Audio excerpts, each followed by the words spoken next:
देखा कि भारत के सर्वदलीय प्रतिनिधिमंडल ने विदेशों में जाकर किस तरह एक ही स्वर में देश की बात रखी। ये सिर्फ एक डिप्लोमेटिक विजिट नहीं थे, बल्कि भारत के नए आत्मविश्वास की झलक थी। चाहे बैजंत पांडा हो या संजय झा हो, दोनों नेताओं ने पाकिस्तान के झूठे दावों को तोड़ा है। पूरे डेलीगेशन से पाकिस्तान के झूठे दावों को तोड़ा है और दुनिया को ये साफ बताया है कि भारत अब हर झूठ का जवाब तथ्यों से देगा।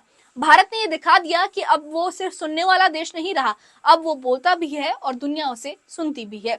उन्होंने आतंकवाद, विदेशी फंडिंग के दुरुपयोग और पाकिस्तान की असफल रणनीतियों पर खुलकर बात की और ये भी जताया कि भारत अब हर मंच पर मजबूती से खड़ा है। इस रिपोर्ट में आपने ये देखा कि भारत के अंदर भले ही पार्टीज में, राजनीतिक दलों में राजनीतिक मतभेद हो, लेकिन जब बात देश की आती है तो हर दल एक हो जाता है और यही एकता पाकिस्तान की सबसे बड़ी हार है। तो अगली बार जब कोई भारत को बांटने की बात करे तो याद रखिए कि देश के लिए हम सब एक हैं। इस बारे में आपकी क्या राय है, हमें कमेंट बॉक्स में अपनी राय जरूर बताइएगा। और इस मामले से जुड़े अपडेट्स के लिए और ऐसी ही खबरों के लिए हमारे चैनल के साथ बने रहिए। हमारे चैनल को सब्सक्राइब करिए। शुक्रिया।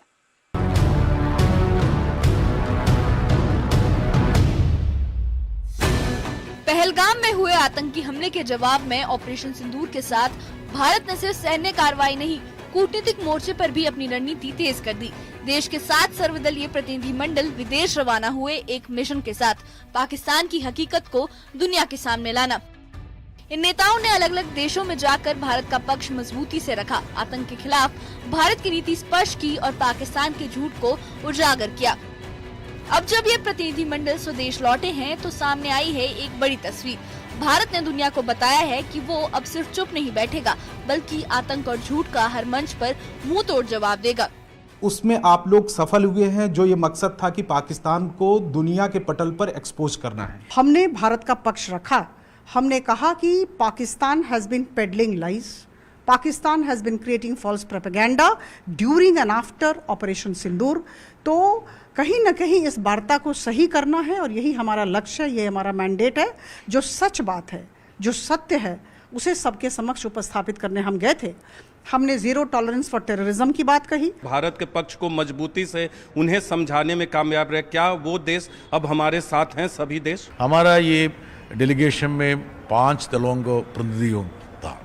इसमें 3 पार्टियां तो सरकार का खिलाफ था, मतलब 2 रूलिंग पार्टी और 3 विपक्ष लोग था।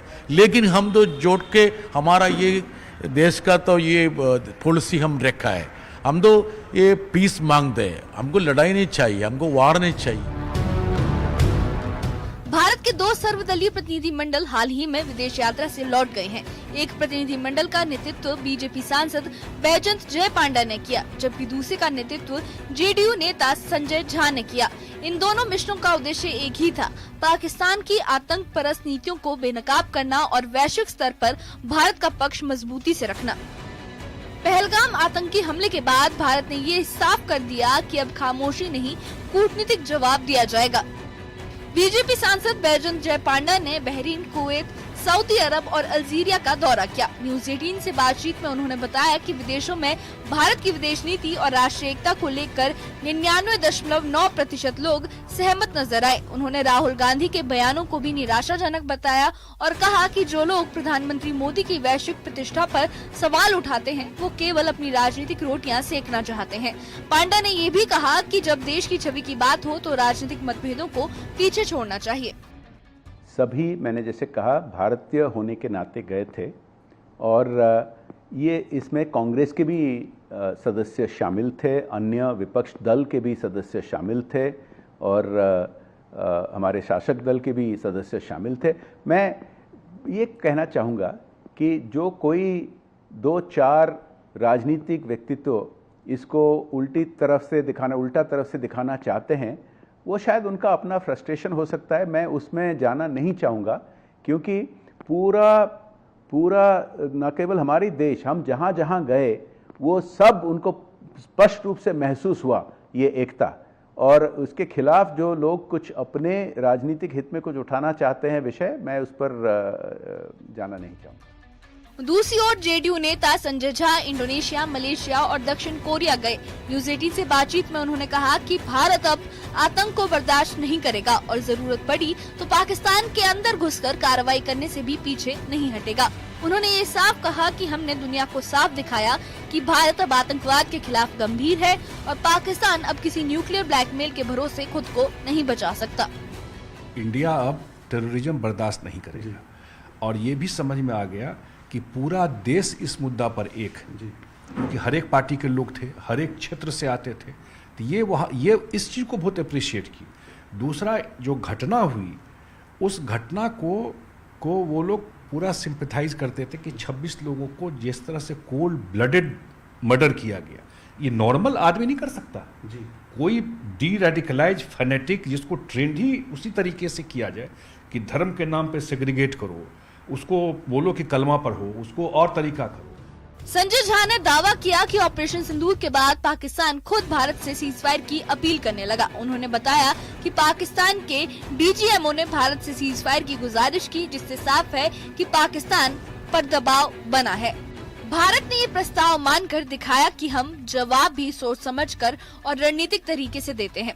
Director general military operation Pakistan ने अप्रोच किया, 2 बार अप्रोच किया, और जब अप्रोच किया तब भारत ने और रिक्वेस्ट किया सीज फायर के लिए, और भारत को लग गया कि भाई हमको जो पर्पस था 9 टेररिस्ट इंफ्रास्ट्रक्चर एलिमेंट, वो तो हम कर दिए और मैसेज भी दे दिए कि फ्यूचर में अगर ये कोई बात होगी तो हम लोग जहाँ से ये ऑपरेट होता है उस जगह को नहीं छोड़ेंगे, ये क्लियर मैसेज दे दिया। तो उसके बाद भारत ने एग्री किया सीज फायर को। ये जो भी हुआ है ये 2 कंट्री के बीच के बात से हुआ है और रिक्वेस्ट पाकिस्तान। प्रतिनिधि मंडलों ने विदेशों में ये भी उजागर किया कि पाकिस्तान किस तरह विदेशी फंडिंग का दुरुपयोग करता है। संजय झा ने बताया कि पाकिस्तान जो पैसे अंतर्राष्ट्रीय संस्थाओं से लेता है वो जनता की भलाई में नहीं बल्कि आतंकी गतिविधियों में लगाया जा रहा है। उन्होंने कहा कि हमने सच्चाई को दुनिया के सामने रखा और पाकिस्तान की आतंकी सियासत को पूरी तरह उजागर कर दिया।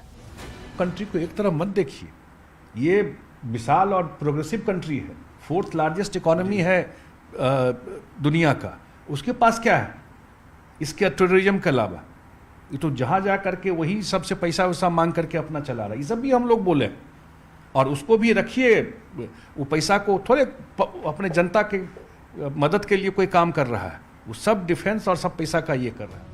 डेलीगेशन के दोनों नेताओं ने राहुल गांधी के विदेश में दिए गए बयानों पर तीखा पलटवार किया। संजय झा ने कहा कि राहुल गांधी को आत्ममंथन करना चाहिए और ये समझना चाहिए कि उनकी सलाहकार टीम ने उनका 75% राजनीतिक नुकसान कर दिया है। उन्होंने कहा कि देश अब सियासी नारों से नहीं ठोस नेतृत्व से चलता है। वहीं बैजंत पांडा ने कहा कि राहुल गांधी देश के मिजाज से नहीं जुड़ पा रहे हैं और यही उनकी सबसे बड़ी कमी है। बैजन जी, आप लोग यहाँ लौट कर आ रहे हैं, आप कह रहे हैं ऑपरेशन सिंदूर की सक्सेस जो है वो पूरी दुनिया मान रही है, लेकिन राहुल गांधी ने भोपाल में ये बयान दिया है कि नरेंद्र ने सरेंडर कर दिया ट्रम्प के कहने पर। क्या कहेंगे आप?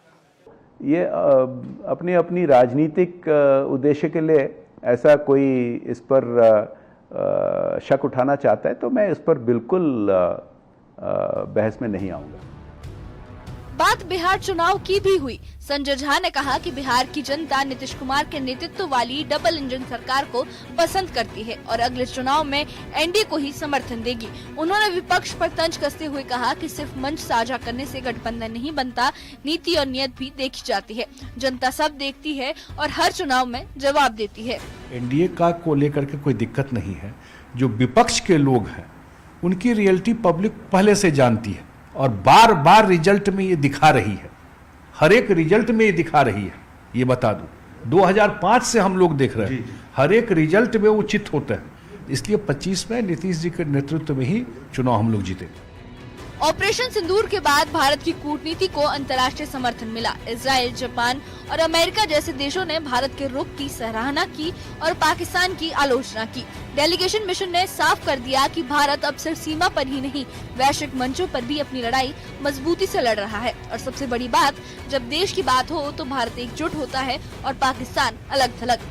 तो आपने देखा कि भारत के सर्वदलीय प्रतिनिधिमंडल ने विदेशों में जाकर किस तरह एक ही स्वर में देश की बात रखी। ये सिर्फ एक डिप्लोमेटिक विजिट नहीं थे, बल्कि भारत के नए आत्मविश्वास की झलक थी। चाहे बैजंत पांडा हो या संजय झा हो, दोनों नेताओं ने पाकिस्तान के झूठे दावों को तोड़ा है। पूरे डेलीगेशन से पाकिस्तान के झूठे दावों को तोड़ा है और दुनिया को ये साफ बताया है कि भारत अब हर झूठ का जवाब तथ्यों से देगा। भारत ने ये दिखा दिया कि अब वो सिर्फ सुनने वाला देश नहीं रहा, अब वो बोलता भी है और दुनिया उसे सुनती भी है। उन्होंने आतंकवाद, विदेशी फंडिंग के दुरुपयोग और पाकिस्तान की असफल रणनीतियों पर खुलकर बात की और ये भी जताया कि भारत अब हर मंच पर मजबूती से खड़ा है।